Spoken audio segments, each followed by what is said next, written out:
Hello friends, Shukla coaching में आपका स्वागत है। आज हम आपको C4H10O मॉलिक्यूलर फार्मूला के आइसोमर बताएंगे। जैसा आपको मालूम है कि आइसोमर वह यौगिक होते हैं जिनके अणुसूत्र समान होते हैं, परंतु जिनकी संरचनात्मक सूत्र अलग अलग होते हैं, उनके रासायनिक गुण भी अलग अलग होते हैं, केवल उनका अणुभार समान होता है। तो C4H10O के जो है 4 अल्कोहल आइसोमर पाए जाते हैं और 3 ईथर के पाए जाते हैं। सबसे पहले हम आपको अल्कोहल के बारे में बताएंगे। अल्कोहल जिसका क्रियात्मक समूह OH होता है। तो पहले हम 4 कार्बन है तो 4 चेन बनाएंगे कार्बन का। कार्बन की वैलेंसी 4 होती है। किनारे के मूलक CH3 होते हैं, बीच के मूलक सब CH2 होते हैं, लास्ट में यहां पे OH लगाया गया है।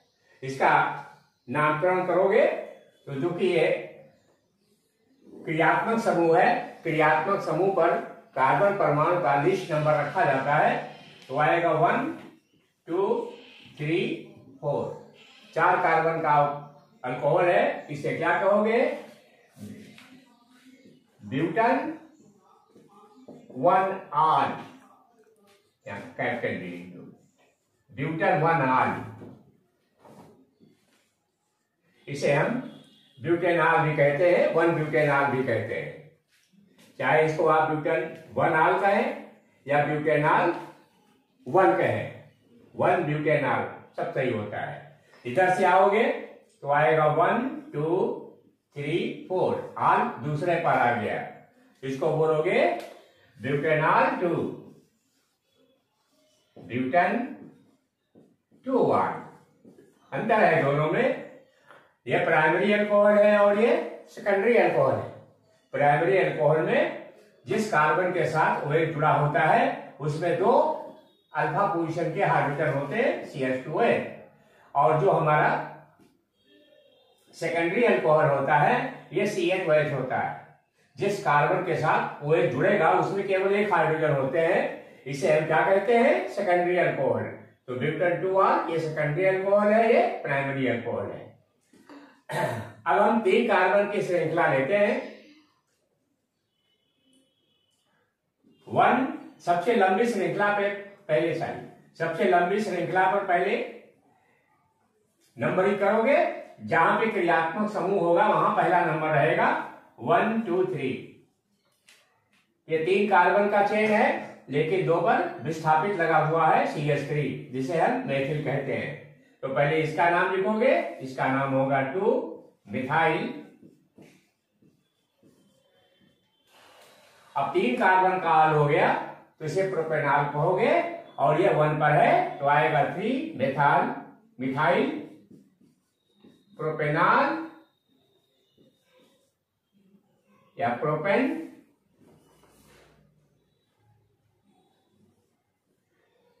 1R, propane 1R।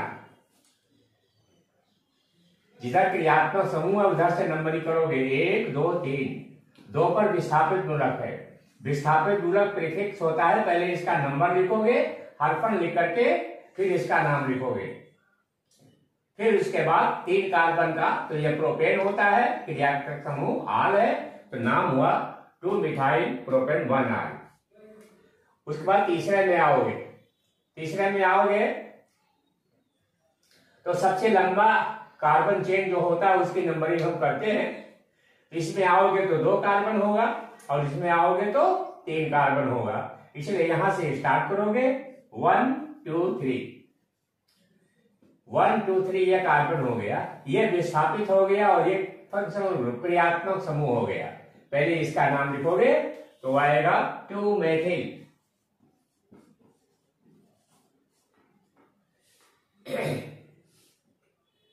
ये 2 मेथिल हो गया। अब ये 3 कार्बन का अल्कोहल है तो इसको बोलोगे प्रोपेन 2R, क्योंकि जो अल्कोहल है वो कार्बन नंबर 2 पर है तो आएगा 2 मेथिल प्रोपेन 2R। ये प्रोपेन 2R है। ये टर्सरी अल्कोहल होता है क्योंकि इसमें एक भी अल्फा पोजीशन का हाइड्रोजन नहीं है, इसलिए इसको टर्सरी अल्कोहल कहेंगे। ये टर्सरी अल्कोहल है, ये प्राइमरी अल्कोहल है, ये सेकेंडरी अल्कोहल है और ये प्राइमरी। तो कितने प्राइमरी अल्कोहल हो गए? एक ये प्राइमरी है और एक ये प्राइमरी है, तो दो प्राइमरी अल्कोहल हो गए, ये सेकेंडरी अल्कोहल हो गया और ये टर्सरी अल्कोहल हो गया। इस प्रकार C4H10O मॉलिक्यूलर फार्मूले से अल्कोहल के 4 आइसोमर प्राप्त होते हैं। ये अल्कोहल का हो गया। अब आपको बताया जाएगा C4H10O को ईथर के कितने आइसोमर होते हैं। ईथर का मतलब क्या होता है?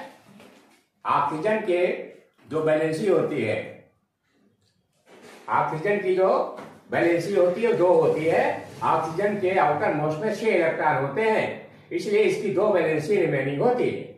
जब ऑक्सीजन एटम की दोनों रिक्त संयोजकताओं को 2 एल्किल रेडिकल द्वारा भरा जाता है, जो उसे हम ईथर कहते हैं। ईथर में बीच में ऑक्सीजन एटम होता है और बाएं और दाएं 2 एल्किल ग्रुप उससे लिंक करते हैं, उसको ईथर कहते हैं। तो आइए इसके ईथर के आइसोमर के बारे में बताएं। अब आपको बताया जाएगा isomer of C4H10O ether. Ether के बारे में बता रहे हैं कि इसके ईथर के कितने आइसोमर होंगे। तो सबसे पहला है CH3OCH3, CH3O। अब 4 कार्बन में 1 आ गया तो 3 बचा है, तो आएगा C3H7, या इसको हम विस्तार से भी लिख सकते हैं CH3O, CH2, CH2, CH3। यहां से यहां तक को मेथॉक्सी कहते हैं, इसको नॉर्मल प्रोपेन कहते हैं।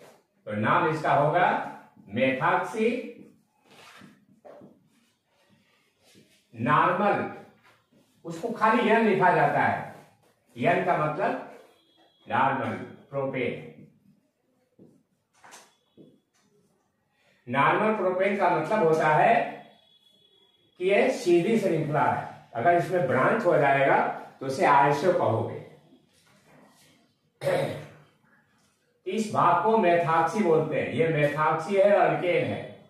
हमेशा याद रखना है कि ईथर ग्रुप में जो छोटा एल्किल होता है उसका ऑक्सी होता है और जो बड़ा होता है उसका अल्केन होता है।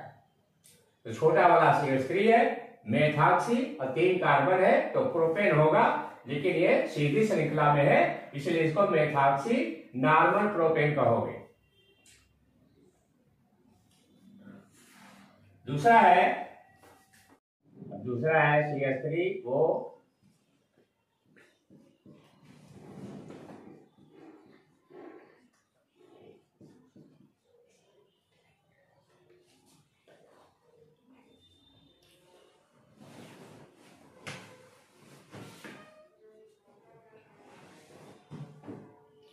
ये हो गया मेथॉक्सी आइसोप्रोपेन।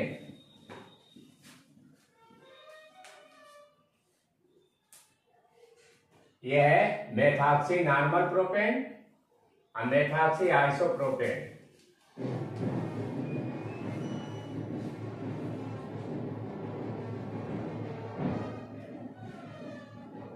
और उसके बाद है C2H5O, C2H5। इसको बोलोगे एथॉक्सी एथेन।